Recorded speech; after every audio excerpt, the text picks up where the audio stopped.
mislili, da smo od Angelcelikovi slišali že vse najhujše, nas je nekdanja ravnateljica znova presenetila.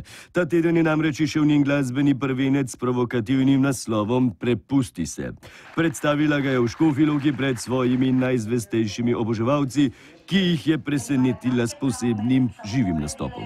Otrok ne mož brez fanta mit, z možem pa lahko desit. Če punca tole ne diši, za žensko žal izbireni. Odhaja čas za tvoj porod in grdo gledate Gospod, saj za otroke in družine gre.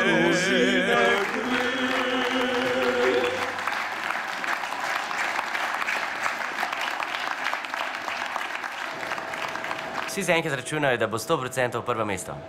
Zato, ker je ta album, za katerega sem prepričan, da je najboljši za Slovenijo. In moram biti prvi na lestvici, če pa ne gre na prvo mesto, če bomo prodali manj, bomo pa potem izdali še kako fajn domačo kompilacijo. Pravim, vedno sem bila in bom zagovornica ostrejših in glasnih zvokov. Torej te distorzirane linije v njeni produkciji so glasni sinti zelo pomembni, da je dovolj širine.